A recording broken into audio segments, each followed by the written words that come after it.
हामीले एमाले कांग्रेस माओवादीलाई दल भनेका छैनौं, ती लुटेरा झुण्ड थिए।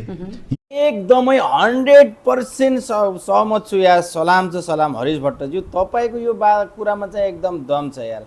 साँच्चीकै तपाईँ चाहिँ निडर मान्छे हो यार। तपाईँ जस्तो मान्छेले एउटा टेलिभिजन जस्तो अन्तर्वार्ता सोमा यसरी भनिदिने पुरानो दलहरुमा भोलि कतै तपाईलाई तलमाथि पो होला कि भन्ने पो डर पो लागिरहेछ मलाई त यार। तपाईँ साँच्चीकै मान्छे त हो के? यो वास्तवमा हो नि। जनताले अहिले यति बुझेका छन् भने यी पुराना पार्टीले यो गरेकै हुन्। ल यतिकै हो। नत्र भनेपछि अहिले यो बालेन सरकार आएपछि सुकुम्बासी बस्ती कसरी खाली भयो त? ल एक दिन बालेन शाहको अस्ति रातिको स्ट्याटसले गर्दा यी सुकुम्बासी कसरी खाली भयो त? पहिले योभन्दा अगाडि सरकार कतिपटक सरकार बन्यो, 5 पटक किपिल पार्मान्दी भएनन्, तिनले किन सबै समाधान गर्न सकेनन्? तर यतिखेर किन गरे? तर तिनकै आडमा तिनकै कार्यकर्ता तिनले राखेका र ती भोलि आन्दोलन गर्दा आउने भोट बैंक बनाएर राखेका थिए नि त। अब ती सबै सकियो, अब कामहरु ल्याउने।